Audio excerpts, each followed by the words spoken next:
Hello everyone. आप सबका स्वागत है एसएस एजुकेशन क्लास में।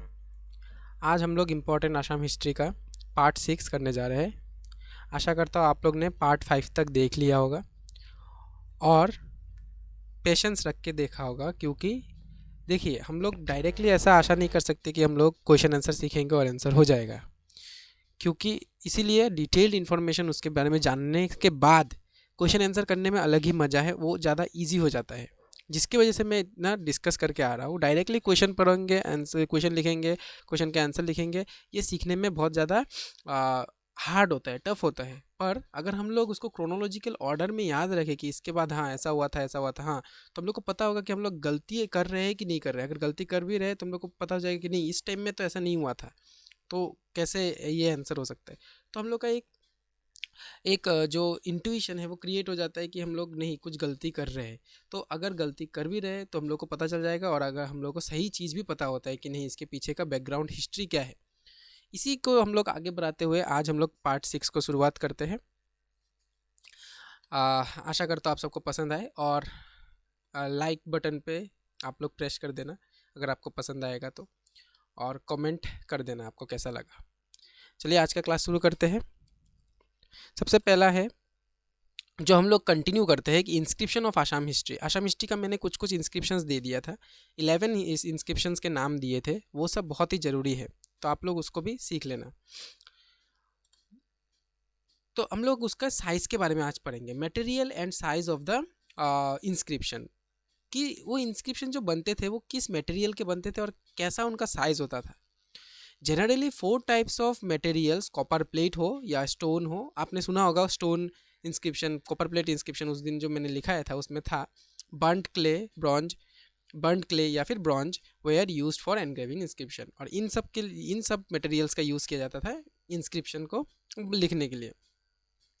Generally 3 plates were used in case except the Nidhanpur copper plate inscription. Copper plate inscription में ज़्यादातर क्या 3 प्लेट यूज़ होता था, पर जो निधनपुर कॉपर प्लेट इंस्क्रिप्शन है ये बहुत ही इंपॉर्टेंट है। निधनपुर कॉपर प्लेट इंस्क्रिप्शन है, उसमें 7 प्लेट्स का यूज़ हुआ है।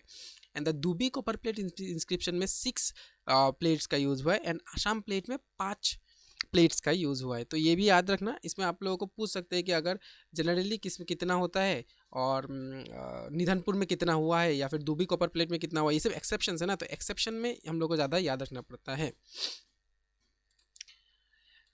तो द रॉक इंस्क्रिप्शन लाइक उमाचल, और ये तो कॉपर प्लेट का बात हो गया। अभी जैसे कि हम लोग के पास रॉक इंस्क्रिप्शन था, उसमें से उमाचल रॉक इंस्क्रिप्शन है, तेजपुर रॉक इंस्क्रिप्शन है, बरगंगा रॉक इंस्क्रिप्शन है, and the Kanai Barashi rock inscription जो है वो सब बिगर stones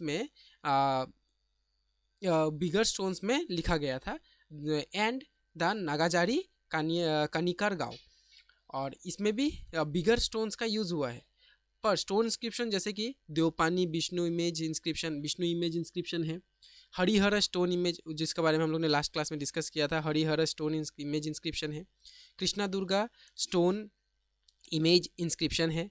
and Shankar Narayan stone image inscription and Silimpur stone inscription were engraved on smaller stones, और ये सबको स्मॉलर स्टोन्स में लिखा गया था। तो आप लोग ने ये सब का मैंने शायद से दिया नहीं, क्योंकि इन सब का इतना ज़्यादा नहीं है। जो इंपॉर्टेंट है वो सब मैंने पहले स्लाइड्स में दिया था। अभी तो हम लोग पढ़ेंगे कि हाँ ये सब स्मॉल में बना हुआ था, ये सब लार्ज में बना हुआ था, इसीलिए इन पर सारा दिया हुआ है।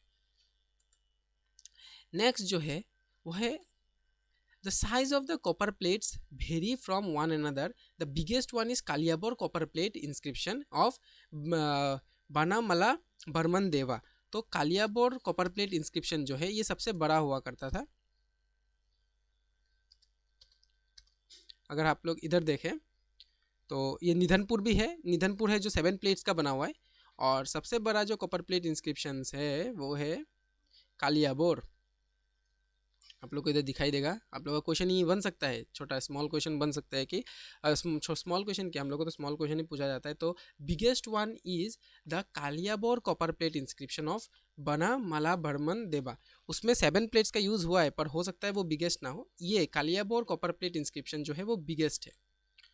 फिर the language of the inscription in Sanskrit and most of the text of the epigraphs were composed by certain learned scholars. तो ये जो पढ़ने ये इंस्क्रिप्शन जो लिखा जाता था वो ज़्यादातर संस्कृत में लिखा जाता था और ये संस्कृत स्कॉलर्स लोग पढ़ते थे। एपिग्राफ्स कौन है? जो वो इंस्क्रिप्शंस को जो पढ़ते हैं, जो स्टडी करते हैं। हाँ, तो एपिग्राफ में मेंशन्ड है कि जो जिन्होंने ये इंस्क्रिप्शन लिखा था वो लोग लर्नड स्कॉलर्स होते थे, जो संस्कृत में लर्नड स्कॉलर्स थे। वही the development of modern Assamese language chronological order was resulted in the discovery of Gachtal stone pillar inscription of Saka era. और साका एरा जो है बहुत इंपॉर्टेंट चीज़ है। साका एरा 1284 साका एरा में हुआ था, जो कि हम लोग के एडी के हिसाब से हम लोग जो इंग्लिश कैलेंडर फॉलो करते हैं, ग्रेगोरियन कैलेंडर जो फॉलो करते हैं, उसमें 1362। तो ये क्या है? ये चीज़ ये है कि साका एरा जो है वो एग्जैक्टली हम लोगों के जो ग्रेगोरियन कैलेंडर के 78 ईयर्स बाद उसका स्टार्टिंग माना जाता है। तो साका एरा जो कि बहुत इंपॉर्टेंट है, हम लोग को याद रखना है। उस तब जब 1284 साका कैलेंडर में जब 1284 हुआ था, तब एडी कैलेंडर में आपने देखा होगा कि उसमें 1362 था। वही the development of modern language इसमें हुआ था, जहाँ पे गाचतल स्टोन पिलर इंस्क्रिप्शन का डिस्कवरी हुआ। उसका स्टाइल ऑफ राइटिंग कैसे थे इंस्क्रिप्शंस का? The style of writing of the inscription was both the prose and the verse, and the majority of them were in mixed prose and verse. Some others were written only in Sanskrit prose. तो ये बहुत prose and verse मतलब क्या होता है? एक छोटा कुछ लिख दिया, उसको उसमें म्यूजिक डाल देने से, थोड़ा गीत की तरह गाने से, राइमिंग की तरह गाने से इसको verse बोला जाता है। तो prose या फिर verse जो कि और एक जो है some other were written in Sanskrit, और कुछ संस्कृत में भी लिखा जाता था, संस्कृत prose में लिखा जाता था। उसके बाद हम लोग पढ़ेंगे लिटरेरी सोर्सेस। नेक्स्ट क्लास जो है बहुत ही इम्पोर्टेंट होने वाला है, तो नेक्स्ट क्लास को आप लोग देखना ही देखना। हम लोग अभी फिर से आसाम का जो नाम कैसे आया वो देखेंगे, तो आप लोग बने रहिए हमारे साथ और देखते रहिए। पेशेंस रखना ज़रूरी है, पेशेंस ही आप लोगों को आगे तक लेके जाएगा, मंजिल तक। A brief survey of the earlier literature, the historical importance of the literary source. देखते हैं कि क्या क्या था। ये सब आप लोगों को ज़्यादा नहीं देखना है, जो इधर लिखा हुआ है वो सब पढ़ लेना, हो जाएगा। The historical importance of northeastern India and the necessity of reconstructing its ancient history had been realized for the first time in 1835, जब कैप्टन वेस्ट मैकॉट, ये नाम आप लोग याद रखना, had published a report about ancient temples। उन्होंने ancient हम लोग का नॉर्थ ईस्टर्न एरिया को स्टडी को इम्पोर्टेंस तब आया जब इन्होंने, कैप्टन वेस्ट मैकॉट ने 1835 में एंशियंट टेम्पल्स के, जो कि चारद्वार नियर तेजपुर में चारद्वार नामक जगह में नियर तेजपुर, वो उधर जब इन्होंने एक एंशियंट टेम्पल्स के बारे में कुछ पब्लिश किया, तब जाके लोगों को लगा नहीं, हम लोगों को इसके बारे में भी पढ़ना चाहिए। The earliest mention of the ancient inscriptions of Assam appeared in 1840 in the journal Asiatic Society of Bengal. और ये बहुत ही इंपॉर्टेंट चीज़ है। The earliest mention of the ancient inscription कहाँ पे लिखा गया है? वो 1840 में एक जर्नल आया था, एशियाटिक सोसाइटी ऑफ बंगाल, उसमें दर्शाया गया है।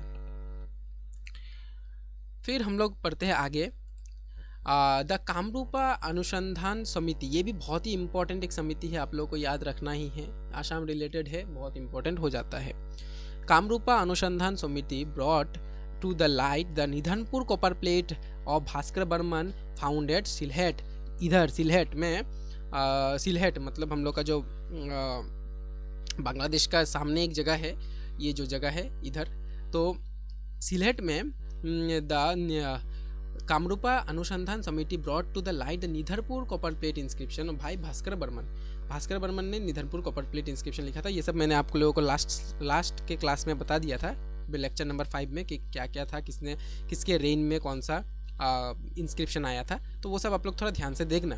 The Kamarupa Sasanavali the Kamarupa Sasanavali 1931 compiled and edited by P.N. Bhattacharya. P.N. Bhattacharya ने कामरूपा ससनावली को लिखा था, was the first anthology of the inscription of the ancient Assam। तो एंथोलॉजी क्या होता है? पब्लिश्ड कलेक्शन ऑफ पोएम्स, एक पब्लिश्ड कलेक्शन ऑफ पोएम्स और अदर पीसेस ऑफ राइटिंग। ये collection of poems and other pieces of writing है anthology. Okay, then हम लोग का क्या है देखिए, हम लोग का है in 1905 sir E.A. Gait published a history of Assam where he made extensive use of inscriptions reconstructing the history of Assam। उन्होंने जो 1905 में sir E.A. Gait published history of Assam को पब्लिश किया। तो ये आप लोगों को याद रखना है, ठीक है। ओके, तो आज के लिए इतना ही। आशा करता हूँ आप लोगों को समझ में आया होगा। आप लोग ध्यान से इसको देखिए और इसको समझने का कोशिश कीजिए। नोट्स बना लीजिए। नोट्स बनाने से बहुत अच्छा होता है, याद रहता है। दूसरे के ऊपर डिपेंड मत कीजिए, आप लोग खुद का नोट्स बनाइए। खुद का नोट्स बनाने से क्या होता है, आप लोगों का खुद का हैंड राइटिंग है, खुद समझ में आता है। और मेरे पीपीटी में तो आप लोगों को इम्पोर्टेंट क्लासेस ही मिल रहा है, तो बहुत ही ज़्यादा इम्पोर्टेंट आप लोगों को फील होगा कि नहीं जो हम लोग ने पढ़ा था वो आया है। तो इसीलिए मैं बोल रहा हूँ कि आप लोग खुद से नोट बनाइए और बहुत ही इंपॉर्टेंट क्लासेस है। पूरा देखिए, पूरा नहीं देखने से कोई भी फ़ायदा नहीं है। जब पार्ट 1 से लेके पूरा देखिए। मैं धीरे धीरे हर एक दिन एक दे रहा हूँ ताकि आप लोग ताकि मेरे साथ साथ चल पाए। नहीं तो बहुत ही क्या हो जाता है, हम लोग गड़बड़ हो जाता है कि कहाँ से स्टार्ट करें, कहाँ से स्टार्ट नहीं करें, जिससे वजह से क्या होता है एक डिप्रेशन भी क्रिएट हो जाता है हम लोग के मन में। ताकि ऐसा ना हो, मैं इसको रेगुलर दे रहा हूँ, रेगुलर एक सीरीज़ एक सीक्वेंस में दे रहा हूँ। तो आप लोग इसमें बने रहिए और दूसरे लोगों तक भी पहुँचाइए इस वीडियो को, ताकि उन लोग भी सीख पाए कुछ। तो आज के लिए इतना ही। Thank you. जय हिंद, जय आसाम।